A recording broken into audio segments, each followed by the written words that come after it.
వైష్ణవి. ముందుగా బులెటిన్లో హెడ్లైన్స్ చూద్దాం.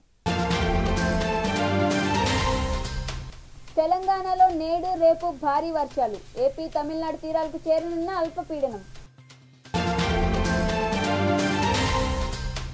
ఏపీ గవర్నర్ను పరామర్శించిన తెలంగాణ గవర్నర్, ఆయన త్వరగా కోలుకోవాలని వెల్లడి.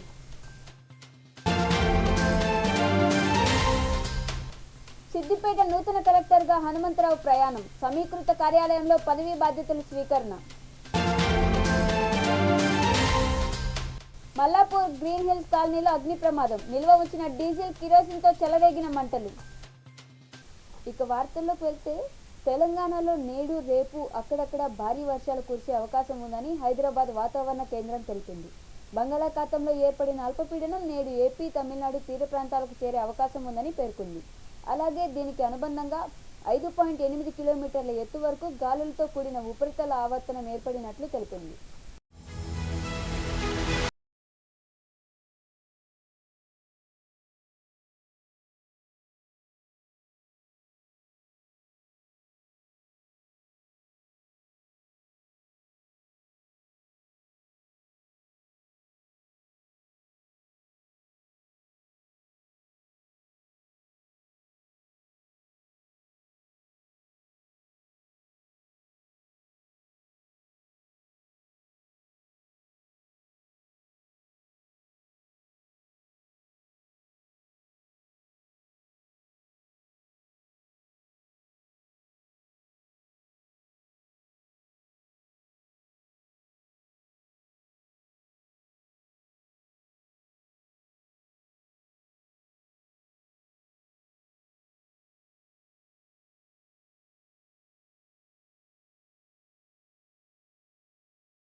ఆంధ్రప్రదేశ్ గవర్నర్ బిశ్వభూషణ్ హరిచందన్ను ఏఐజీ ఆసుపత్రిలో తెలంగాణ గవర్నర్ తమిళిసై సౌందరరాజన్ పరామర్శించారు.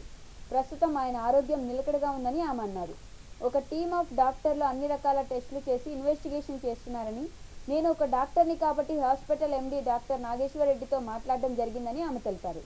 భగవంతుని దయ వల్ల ఆయన త్వరగా కోలుకోవాలని ప్రార్థిస్తున్నానని గవర్నర్కి సంబంధించిన హెల్త్ బులెటిన్ రాజ్భవన్ వర్గాలు ఇస్తాయని అన్నారు.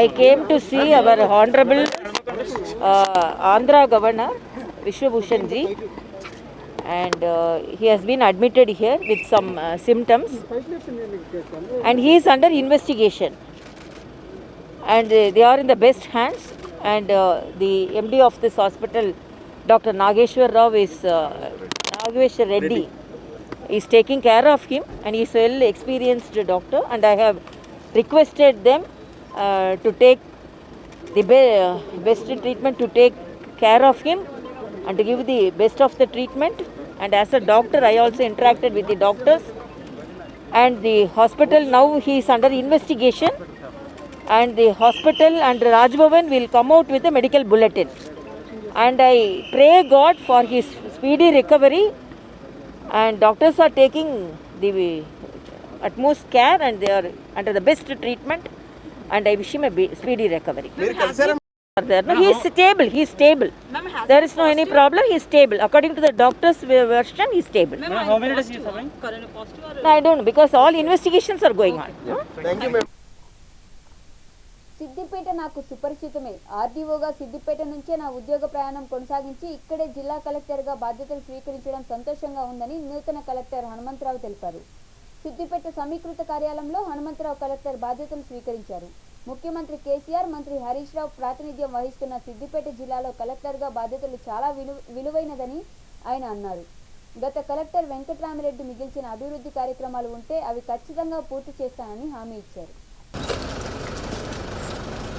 మేడం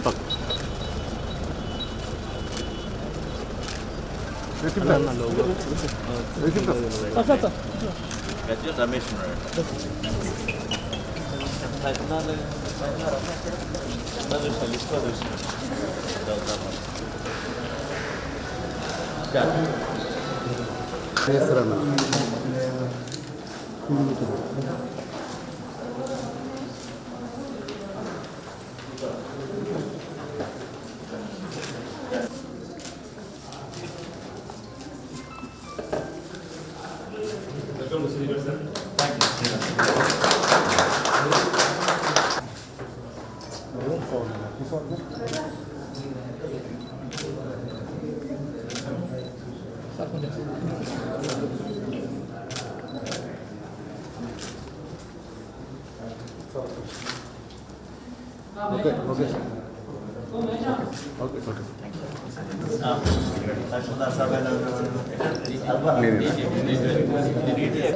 మేడం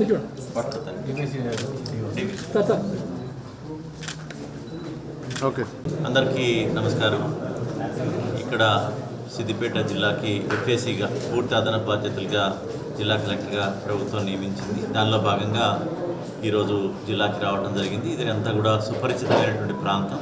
గతంలో ఆర్డీఓ సిద్దిపేటగా మొట్టమొదటిగా కెరీర్ నాకు సిద్దిపేట నుంచే ప్రారంభమైంది. మంచి చైతన్యవంతమైనటువంటి జిల్లా. ఈ జిల్లా నుంచి నేర్చుకోవాల్సిన విషయాలు కూడా ప్రతి ఒక్కళ్ళకి చాలా ఉంటాయి. ముఖ్యమంత్రి గారు ప్రాతినిధ్యం వహిస్తున్నటువంటి జిల్లా, మంత్రి హరీష్ రావు గారు కూడా ప్రాతినిధ్యం వహిస్తున్నటువంటి జిల్లా. ఇది చాలా అభివృద్ధికి కాణాచి అయినటువంటి జిల్లా. ఇక్కడే నేను జాయింట్ కలెక్టర్గా ముఖ్యంగా గడాలో కూడా 5 years పనిచేయడం జరిగింది, గజ్వేల్ ఏరియా డెవలప్మెంట్ అథారిటీలో. ఇక్కడ దాదాపుగా అందరూ కూడా సుపరిచితమైనటువంటి వ్యక్తులు, ప్రాంతం అంతా కూడా పరిచయం ఉన్నటువంటి స్థలం కావడం, ముఖ్యంగా నాకు ఈజీగా పొల్యూషన్ ఛార్జ్ ఎంతవరకు అయితే ప్రభుత్వం అనుకుంటుందో అంతవరకు కూడా పూర్తి స్థాయిలో సమస్యలు పరిష్కరించే దిశగా చిన్నవి మిగిలిపోయినాయి కానీ, లేకపోతే ఇతరత్ర కానీ ప్రభుత్వ సంక్షేమ కార్యక్రమాలు కానీ ఇతరత్ర ముందుకు తీసుకుపోయే విధంగా ప్రయత్నం చేయడం జరుగుతుంది. అంతేకాకుండా మేడ్చల్ జిల్లా నాచారం పోలీస్ స్టేషన్ పరిధిలోని మల్లాపూర్ గ్రీన్ హిల్స్ కాలనీలో ఒక ఇంట్లో అగ్ని ప్రమాదం జరిగింది. ఇంట్లో నిల్వ ఉంచిన డీజిల్, కిరోసిన్, వైట్ టిన్నర్ డబ్బాలకు మంటలు అంటుకొని చెలరేగాయి. ఈ ఘటనలో అనిల్ అనే వ్యక్తి మంటలో చిక్కుని పొగ వ్యాపించడంతో స్పృహ కోల్పోయాడు. స్థానికులు గుర్తించి అతడిని స్థానిక ఆసుపత్రికి తరలించగా మృతి చెందాడు. సమాచారం అందుకున్న పోలీసులు అగ్నిమాపక సిబ్బంది మంటలను ఆర్పేశారు. ఇందులో కిరోసిన్ కార్పెంటర్లను ఉంచొద్దని చెప్పినా కూడా పట్టించుకోలేదని స్థానికులు ఆరోపిస్తున్నారు. అపార్ట్మెంట్లో అక్రమంగా ఆయిల్ నిల్వ చేసినట్లు పోలీసులు గుర్తించారు.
ధర్నా చౌక్ లో జరిగే ధర్నాకు సీఎం, మంత్రులు, ఎమ్మెల్యేలు, ఎంపీలు, ఎమ్మెల్సీలు అందరూ హాజరవుతారని మంత్రి హరీష్ రావు అన్నారు. ఆయన మంత్రి తలసాని శ్రీనివాస్ యాదవ్తో కలిసి ధర్నా చౌక్ ను పరిశీలించారు. రైతుల పక్షాన రేపు టీఆర్ఎస్ పార్టీ ఆధ్వర్యంలో ధర్నా చేపడుతున్నామని మంత్రి అన్నారు. రాష్ట్ర ప్రజలకు ఎలాంటి అన్యాయం జరిగినా అధికారం ఉన్న ప్రజల పక్షాన టీఆర్ఎస్ పోరాటం చేస్తుందని తెలిపారు. వడ్లు కొనాల్సిన బాధ్యత కేంద్రం మీద ఉన్నదని, రాష్ట్రానికో విధానం వల్ల కేంద్రం ఏం చెప్పదలుచుకుందని ప్రశ్నించారు. కేంద్రం మొండి వైఖరి విడాలని మంత్రి వెల్లడించారు.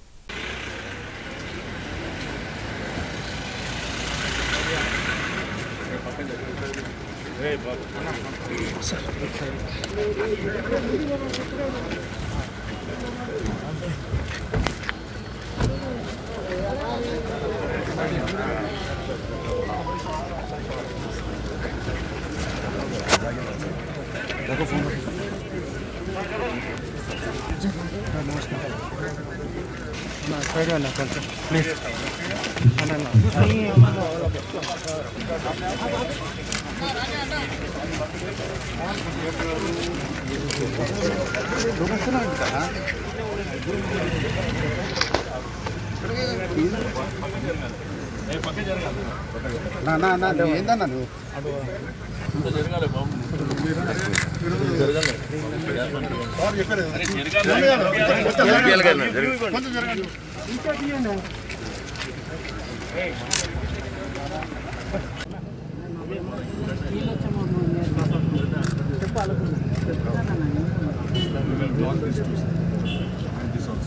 so that all the only the closest they should come as close as possible to the traffic will be closing, sir.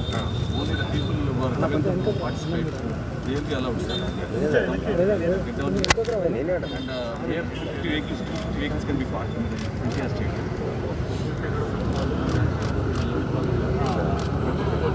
college where the capacity here inside తినలే తినలే roughly 800.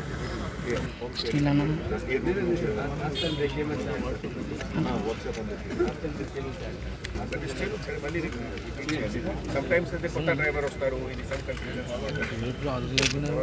ఈ నెల 9న దక్షిణ సుడాన్లో మరణించిన ఆర్మీ జవాన్ సంజీవ్ అంతిమయాత్ర ఇచ్చోడ మండల కేంద్రంలో అశేష జనవాహినితో ప్రారంభమైంది. ఈ అంతిమయాత్రకు జిల్లా వ్యాప్తంగా పలు ప్రాంతాల నుండి భారీ ఎత్తున జనం తరలివచ్చి అంతిమయాత్రలో పాల్గొన్నారు.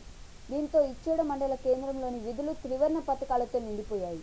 ఇచ్చోడ మండలం కేంద్రం నుండి సంజయ్ స్వగ్రామమైన నర్సాపూర్ గ్రామం వరకు 12 కిలోమీటర్ల దూరం ఈ అంతిమయాత్ర కొనసాగింది. 12 కిలోమీటర్ల పాటు వచ్చే ప్రతి గ్రామంలో వీర జవాన్ పార్థివ దేహానికి నివాళులర్పించడానికి పెద్ద ఎత్తున గ్రామస్తులు రోడ్డుపైకి చేరుకున్నారు.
విశాఖ జీవీఎంసీ ఉప ఎన్నికల్లో వైసీపీ హవా కొనసాగింది. జీవీఎంసీ పరిధిలో ఉన్న 31, 61 వార్డుల్లో ఉప ఎన్నికలకు ఓట్ల లెక్కింపు జరిగింది.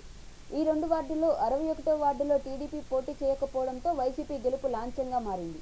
అయితే 31వ వార్డులో మాత్రం టీడీపీ గెలుపుపై భారీగా అంచనాలు వేసుకుంది. గతంలో ఈ వార్డు నుంచి గెలిచిన వానపల్లి రవికుమార్ చేసిన సేవా కార్యక్రమాలే ఉప ఎన్నికల బరిలో నిలిచిన రవికుమార్ సతీమణి వానపల్లి గాయత్రి పనికుమారి గెలుపుకు దోహదపడతాయని భావించారు.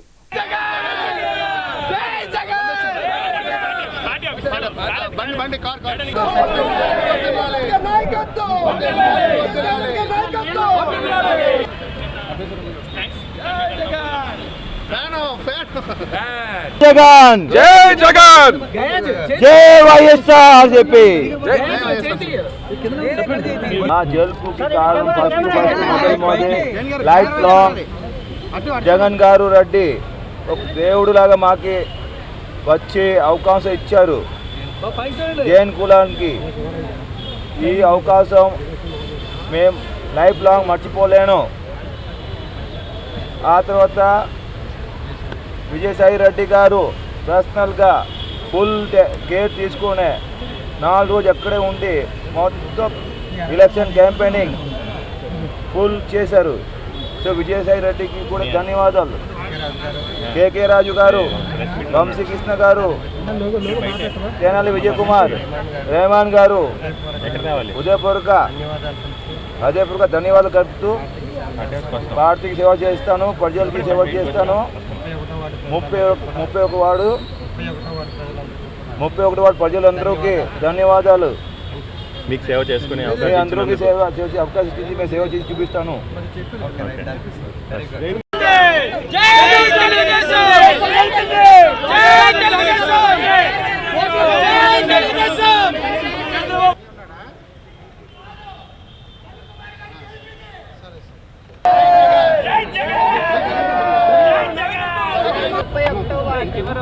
ఈ బై ఎలక్షన్ జరిగిన వారైన వానపల్లి రవికుమార్ గారు అకాల మరణం వల్ల నేను ఆయన సతీమణిని వానపల్లి గాయత్రి గారిని పోటీ చేశాను తెలుగుదేశం పార్టీ అభ్యర్థిగా. ఆయన ఇంకా ఈ ప్రజల్లో బతుకున్నారని నాకు ఎంతో నమ్మకం కలిగింది. దానికి నాకు అందరూ ఓట్లు వేసినందుకు చాలా చాలా కృతజ్ఞతలు. ఆయన ఇంకొన్నాళ్ళు ఆయన బతుకుండాలని నేను చూసుకుని సేవను మట్టుకు నేను కంటిన్యూ చేస్తున్నాను. చాలా చాలా కృతజ్ఞతలు అందరికీ. నమస్కారం. ఆంధ్రప్రదేశ్లోని మున్సిపాలిటీ ఎన్నికల్లో ప్రకాశం జిల్లా దర్శి నగర పంచాయతీ టీడీపీ కైవసం చేసుకుంది. రాష్ట్రంలో అధికారంతో పాటు దర్శిలో అధికార పార్టీ ఎమ్మెల్యే ప్రాతినిధ్యం వహిస్తుండటంతో వైసీపీ ప్రతిష్టాత్మకంగా ఎన్నికలను తీసుకోగా చివరకు విజయం మాత్రం టీడీపీ వశమైంది. మొత్తం 13 వార్డుల్లో టీడీపీ గెలవగా 6 వార్డుల్లో వైసీపీ గెలిచింది. ఒక వార్డును వైసీపీ ఏకగ్రీవం చేసుకుంది.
కర్ణాటక ప్రాంతంలో ఎగువన కురుస్తున్న వర్షాల కారణంగా అనంతపురం జిల్లాలోని చిత్రావతి నదికి భారీగా వర్షపు నీరు వచ్చి చేరుతుంది.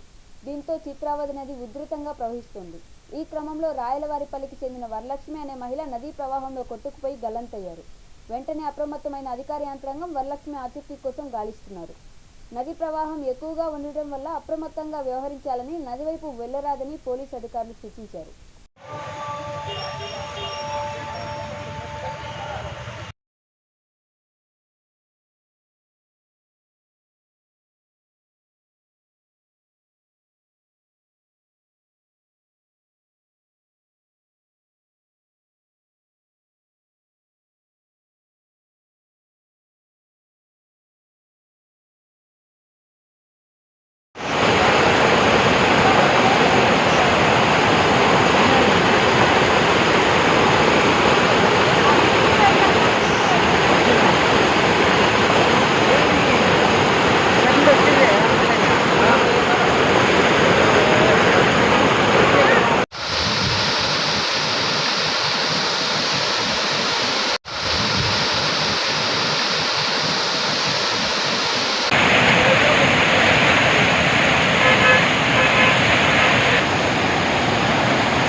ఫోటో తీసుకున్నాం కదా పేర్లన్నా ఇంకోటి అట్లా అడ్డం వచ్చా ముందు వచ్చేసి కాదు మీరు ఇద్దరు ఉన్నారు అట్లా అడ్డం వచ్చి ఆడ కాపాడి అట్లా కొనుక్కుంటారు ఊరింది అట్లా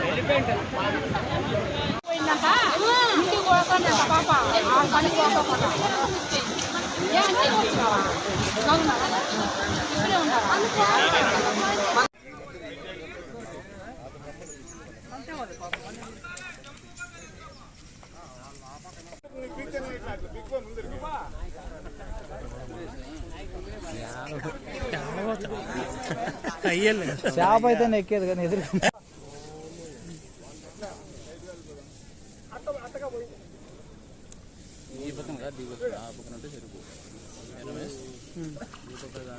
బాగా పీకుతుందా లాగుతుందా పిల్లల్లో 3 చనిపోయినాడు ఇంక ఎట్లా జారి పడింది ఏమో నాకు తెలియదు పనికి వచ్చింది నాకు ఇది మిషన్ గుట్టి అదేందో పనికి బ్యాటరీలో పోతాను ఇప్పుడు పొద్దున ఎందుకు వచ్చింది పనికి పోతాను అదేమో జారిందేమో నాకు పడిందేమో తెలుగు నాకు నేను పనికి వచ్చిన నాకు తెలుసు. యాదాద్రి భువనగిరి జిల్లా వ్యాప్తంగా ఉన్న వైన్ షాప్ టెండర్లలో షాపుల కంటే అధికంగా టెండర్లు వచ్చాయని ఎస్ఐ సిఐ నాగిరెడ్డి తెలిపారు. జిల్లాలోని అన్ని మండలాల్లో ఇప్పటి వరకు ఉన్న వైన్స్లలో అధికమైన టెండర్లు వచ్చాయి. రేపు వచ్చే 18వ తారీఖు చివరి రోజు కాబట్టి ఆ టెండర్లు పూర్తయిన తర్వాత కలెక్టర్ లాటరీ ద్వారా తీస్తారని అన్నారు. ఎవరికైతే లాటరీ ద్వారా వైన్ షాప్ వస్తుందో వారు పెట్టుకోవాలని తెలిపారు.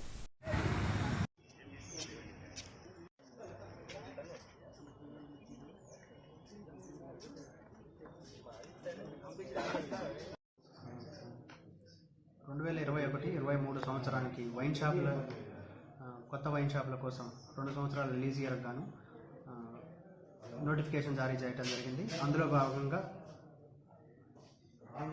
దరఖాస్తులు వైన్ షాపుల కోసం దరఖాస్తులను స్వీకరించడం జరుగుతుంది. 18వ తారీఖు వరకు లాస్ట్ డేట్ ఉంది. ఈరోజు ఇప్పటి వరకు భువనగిరి సర్కిల్ పరిధిలో 168 అప్లికేషన్లు వచ్చినాయి. ఆలేరు స్టేషన్ పరిధిలో 100 అప్లికేషన్లు దాటినాయి. భువనగిరి సర్కిల్ పరిధిలో ఇంకా గెజెట్ సీరియల్ నెంబర్ 8 అంటే భువనగిరి మున్సిపాలిటీలో ఒక షాపుకి, చీకటి మామిడిలో ఒక షాపుకి ఇంతవరకు దరఖాస్తులు రాలేదు. ఇప్పటి వరకు రేపు సాయంత్రం 5 గంటల వరకు దరఖాస్తు చేసుకోవడానికి అవకాశం ఉన్నది.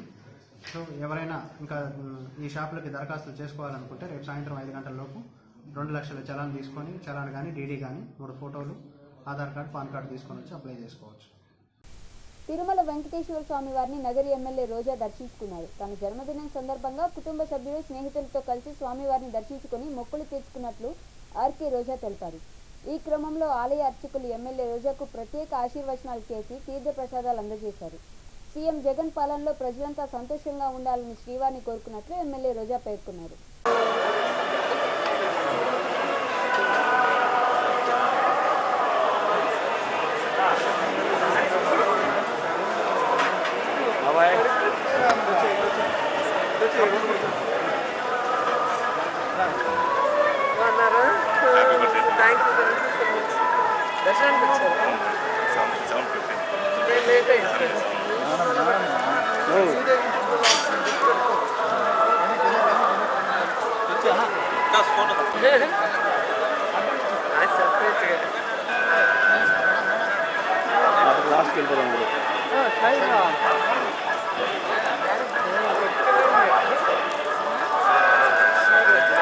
వద్దు రాంగ్ లైట్ ఇస్తాను.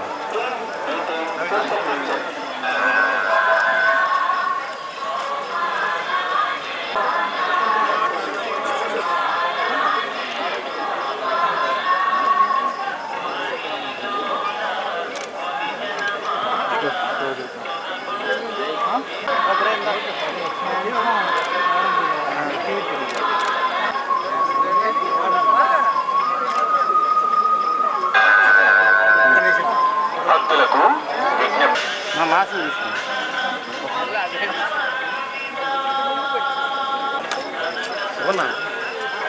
సేపు ఉంటాం.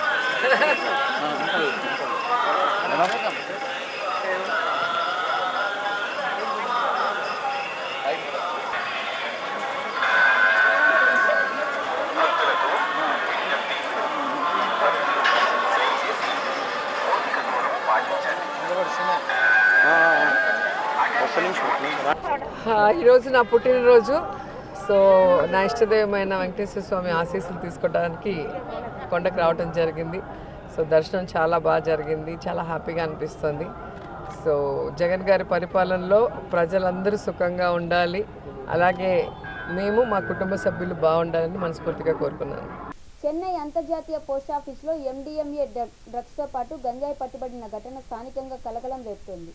అమెరికా, నెదర్లాండ్స్ నుండి చెన్నై వచ్చిన 3 పార్సెల్లో డ్రగ్స్ను కస్టమ్స్ అధికారులు గుర్తించారు. కస్టమ్స్ అధికారులకు ఏమాత్రం అనుమానం రాకుండా 3 పార్సెల్లో డ్రగ్స్ దాచి కేటుగాళ్లు పోస్టాఫీస్ ద్వారా చెన్నై చిరునామాకు పంపించారు. పార్సెల్ స్కానింగ్లో డ్రగ్స్ సరఫరా తతంగం బయటపడింది. పార్సెల్ పంపిన అమెరికా, నెదర్లాండ్స్ చిరునామాలపై కస్టమ్స్ బృందం ఆరా తీస్తుంది. ఈ మేరకు డ్రగ్స్, గంజాయిని సీజ్ చేసిన NDPS 1985 యాక్ట్ కింద కేసు నమోదు చేసి దర్యాప్తు చేస్తున్నట్లు కస్టమ్స్ అధికారులు తెలిపారు.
వార్తలు ముగించే ముందు మరొకసారి బులెటిన్లో హెడ్లైన్స్ చూద్దాం.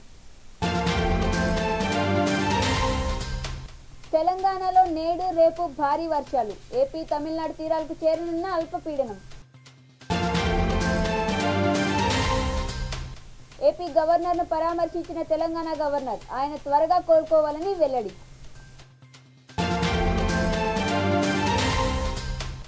సిద్దిపేట నూతన కలెక్టర్గా హనుమంతరావు ప్రయాణం. సమీకృత కార్యాలయంలో పదవీ బాధ్యతలు స్వీకరణ. మల్లాపూర్ గ్రీన్ హిల్స్ కాలనీలో అగ్ని ప్రమాదం. నిల్వ ఉంచిన డీజిల్, కిరోసిన్తో చెలరేగిన మంటలు. ఇంతటితో వార్తలు సమాప్తం. చూస్తూనే ఉండండి V9 న్యూస్.